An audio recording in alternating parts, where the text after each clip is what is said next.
CEO, Mr. Ho, Professor Hunter, distinguished guests, ladies and gentlemen. It is indeed an honor and a pleasure to be invited to speak at the Rih Hwa Leadership in Asia Pacific in Asia Public Lecture Series, established in honor of a very remarkable Asian entrepreneur. The story of the late Mr. Ho is an uncommon story of common leadership in Asia, a partnership forged in times of revolutionary change, including war between overseas Chinese and his wife. Mr. Ho became not just successful in business, but also an ambassador.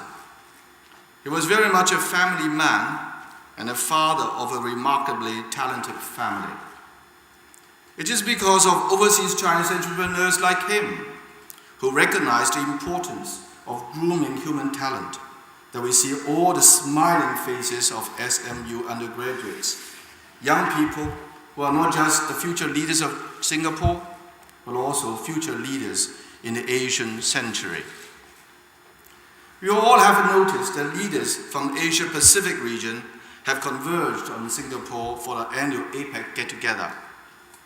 The discussion this year naturally focused on the financial crisis, how it impacted on the world, and in particular, the APEC economies, lessons learned, and challenges ahead. Since this is a gathering of a very, very important people, VVIPs like you, I'd like to talk about 4 important issues facing leadership in Asia, the lessons learned, and a way ahead for Asia. These 4 issues are vision, values, integration, and partnership. Some of you may recall that the Asian financial crisis in 1997 and in 1998. I certainly do. I was Hong Kong's financial secretary then, as Mr. Ho just told you. We had to take extraordinary, but I believe appropriate measures to stabilize the financial markets and to stop speculators attacking our currency and stock market. With the exception of China, none of the East Asian economies escaped unscathed. But we learned from our mistakes. We reformed our markets. We enhanced due diligence and market resilience, and we emerged stronger from the experience. The similarities that we have seen between the 2 financial crises, almost 10 years apart, are remarkable, even though the scale and degree of complexity were different. The Asian crisis was a regional crisis of the more traditional retail banking and currency crisis type, while this current crisis is of global proportions, involving a failure of a global wholesale banking system. The common elements of both crises are excess liquidity, excess leverage, large capital flows, loose monetary policy, asset bubbles, lax supervision, and what we can all call unconditional financial deregulation. In the case of the Asian financial crisis, countries such as Thailand and South Korea opened up before they were ready for the large capital flows. And in the current case, financial innovation in complex derivatives instruments became toxic with little due diligence. During the Asian crisis, the yen carry trade was utilized to great effect by hedge funds and other speculators to arbitrage financial policy inconsistencies. Today, with 0 or near 0 interest rate policies, we see a repeat of rapid carry trades and leveraged capital flows that are at once again creating asset bubbles in the emerging markets. Young people today are growing up in an era of profound change. How we manage that change will determine our legacy for generations to come. So far, Hong Kong has withstood this crisis well. The integrity of our markets has remained intact. The markets have continued to operate relatively smoothly.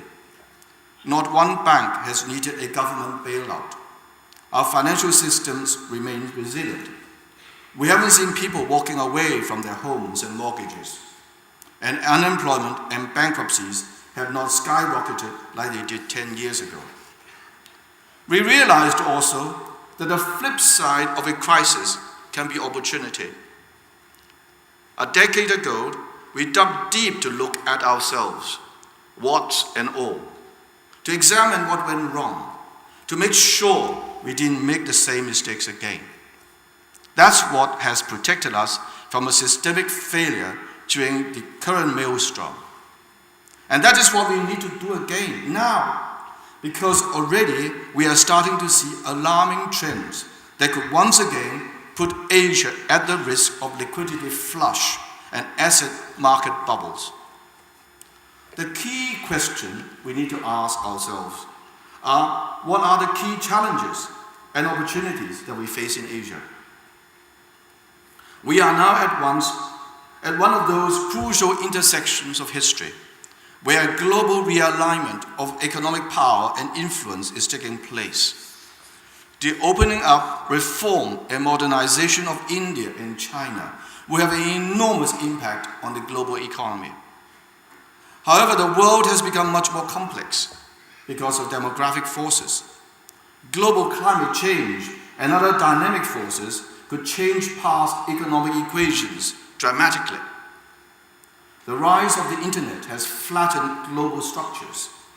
Functional systems are less hierarchical, more open, more interconnected, and more interdependent.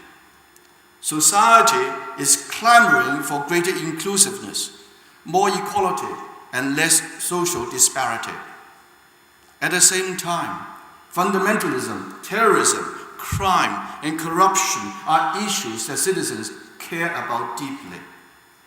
How leaders manage that complexity in a world of constant change is a great issue before us, young and old. There is also no doubt that the current financial crisis has exposed weaknesses of the financial architecture and the way we looked at the world, including the way most people missed the danger signals. While most people in the developed world worried about weapons of mass destruction, they missed the financial variety that brought them to the brink of meltdown. We can no longer afford a blinkered vision of where we are and where we are going. We need broad vision with a sense of history and our own cultural being. And we need to be able to paint in not just the macro canvas, but also the micro details. Let me sketch broadly what I think the APEC vision is. APEC sees a peaceful rise of Asia, a region of prosperity, peace, and stability. APEC citizens want high quality of life, greater environmental sustainability, and greater freedom to enjoy that prosperity. By cooperating across the Pacific, APEC can be the foundation of stability for the rest of the world. How to translate that vision into reality is a great challenge facing government leaders, corporate leaders, and civic leaders. It will not be easy, but so far, great visionary Asian leaders have brought us to at least halfway to a reality of a strong and prosperous Asia, standing as equals with the rest of the world. There are three great priorities in the immediate and medium term, in my views. These are trade, jobs, and the environment. Trade has been the engine of growth for Asia. World merchandise trade slumped by 32% in US dollar terms in the first half of this year. We must be vigilant again against rising protectionism, both in words and in deeds. As our main markets deleverage and adjust to higher savings from the period of excess consumption and excess leverage, there will be profound changes in Asian industrial formations. Asia will have to shift from export-led growth towards greater domestic consumption. But this inevitably will take time and will require major restructuring. This restructuring will also impact on jobs. As unemployment rises in the West and trade slows, there will be a major need to change the job structure, perhaps away from over-reliance on energy and resource-consuming production towards greener, energy-efficient services and products. You will notice that governments throughout Asia are providing the infrastructure and investment in education and retraining to make that possible. But it will be up to the private sector entrepreneurship to deliver that structural transformation. Great leadership, patience, and skill will be needed to make this happen and to deliver that transition. And the fundamental success of this will depend on our value systems. Our value systems are the foundations of our society, without which there can be no social cohesion. Asian values have served us well. Hard work, honesty, entrepreneurship, trust, loyalty, and filial duty are universal values and not unique to Asia. But this crisis has shown that unfettered greed at huge social costs, as demonstrated by the recent behavior on Wall Street, cannot be acceptable within Asian society. Asian society has always placed social interests above self, that we all have a higher calling to service, what Confucius called 天下为公. The highest ideal is public service. This is not to say that we do not have our own fair share of individual greed, but we cannot allow self-serving behavior to be an icon of good social values. Perhaps it is time to get back to basics. Financial services cannot be sustained on a basis of greed and instant gratification. Our management schools cannot be geared towards advancing the golden gecko view of the world, espoused in American film Wall Street, that greed is good. There must be limits to individual or corporate greed, especially when we all live in a small planet of limited resources. I well recall the tough decisions we have had to make to safeguard Hong Kong's interests in the face of speculative attacks and market manipulation in the currency markets. Foreign exchange markets are over-the-counter markets that the developed country regulators felt were self-regulating. The crisis has proved that if non-transparent, over-the-counter markets do not have oversight, they can become systematically destabilizing.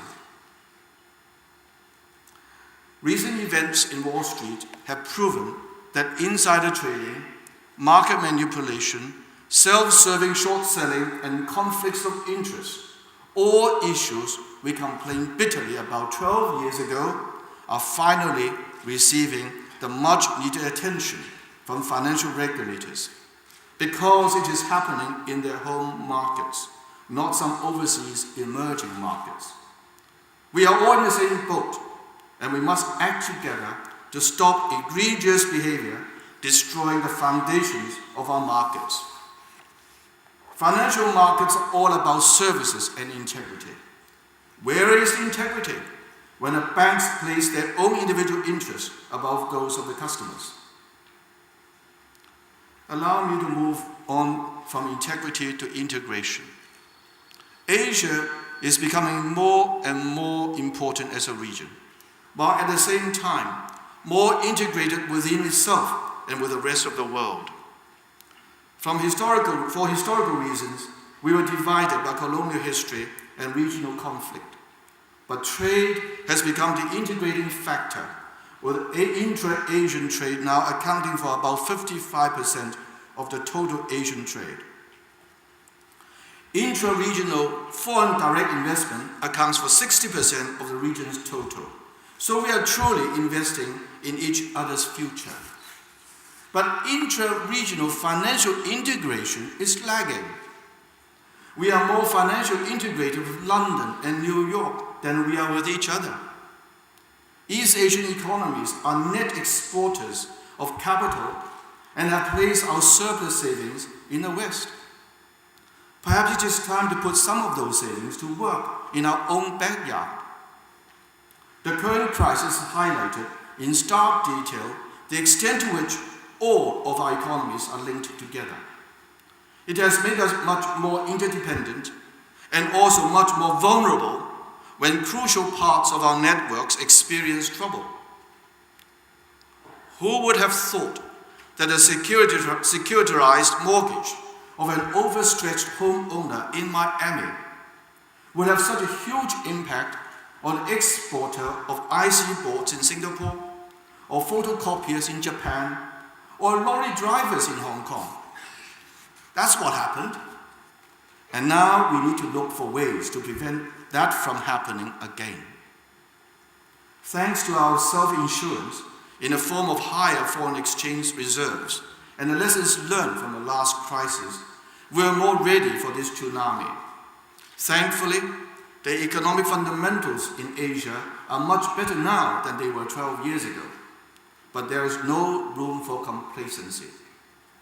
Much deeper and border-based financial integration in East Asia is important for a number of reasons. It will reduce the region's vulnerability to external shocks and capital withdrawals. It will help us and the world to better absorb volatility. It will help us develop our capital markets, which will reduce the over-reliance on banks. And it will broaden the world's financial system by reducing over-reliance on the US and European markets. Sometime in the future, we may need to look at the prospect of establishing an Asian currency regime as one of the building blocks of the global currency system. I personally mentioned it 12 years ago, and there was hardly any response. Perhaps we should look at it again. Just as the euro took years, Asian financial and monetary integration will take years, if not decades. A precondition of such integration must be deeper intra-regional financial cooperation. Only by planning and strategizing now about the best way to tackle large volatile capital flows can we smoothly integrate major Asian currencies into the regional and global financial systems.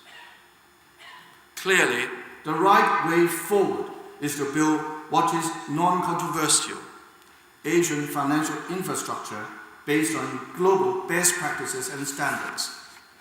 For example, the regional credit rating agencies have to be upgraded and regulated according to global standards to help deepen our fixed income and credit markets.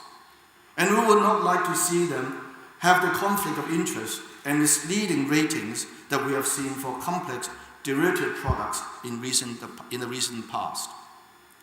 Similarly, both India and China have closed capital accounts. What happens when the rupees and renminbi become freely traded currencies? How will that affect global financial markets? And what will it mean for Asia? To prepare for the next lap, we need to build stronger Asian institutions. We should embrace the work of groups such as APEC and ASEAN, particularly in areas that will make cross-border trade and investment easier for all of us. Fourth, but not least, we cannot build the Asian regions without strong partnerships. Certainly, Hong Kong and Singapore will be in the thick of the action. As leading financial centers in the region, both cities have major roles to play. Because both cities are paragons of the benefits of free trade within a rule-based system, we must work together to push for more open markets, more access for business, and greater alignment of rules and regulations. There is much we can do together, both regionally and internationally. Working in international fora, we can together push to strengthen these multilateral institutions so that more Asian economies can reap the benefits of free and open trade. We can work together to support and encourage those regional economies that lack the capacity or expertise to implement the necessary financial sector reforms to their system. We need to help each other to improve the global public good. Let's look at these figures. Of the $3.3 trillion in cross-border portfolio investment from East Asia, some 62% went to the US and Europe. Only 9% in East Asia. This pattern holds true for cross-border bond holdings and bank claims. Hong Kong and Singapore are well placed to develop much stronger, more innovative, and more resilient financial markets to handle these instruments in investments in Asia. We had a great start with the Asian Bond Market Initiative, but we can build on this by supporting the development of a regional infrastructure funding market, something Singapore has a keen interest in. Another example is financial regulatory reform. Currently, there are major reforms at a policy and structure level in Singapore and in Hong Kong, but they are disparate. Our financial regulatory agencies can join force to help strengthen this area to the whole region's benefit. In the near future, as China and India begin to open up even more, including internationalization of the currencies, both Hong Kong and Singapore will have roles to play. It is in our own and our regional interest to ensure that the opening up of the capital accounts of these huge regional economies will happen in a stable manner. For instance, we cannot be launching pads for speculative attacks on these accounts. We should help to manage the risks, not add to them. We all have vested interest in the success of their transition. Specifically, I suggest that more of our academics and research institutions, as well as regulatory agencies and financial institutions, should proactively look for ways to work in partnership with each other and with regional counterparties to further the regional integration agenda. Asia generally has developed excellent hardware, but lags behind the West in software and services, areas where Singapore and Hong Kong have comparative advantage and experience. In Hong Kong, for example, we identified 6 areas where we enjoy a competitive edge for further development: educational services, medical services, testing and certification, environmental industry, cultural and creative industries, and innovation technology. By identifying these 6 industries with promise, we are not abandoning our long-held belief in big market, small government. We are simply playing to our comparative advantages, where our entrepreneurs can further their business and skills according to market interests and customer demands.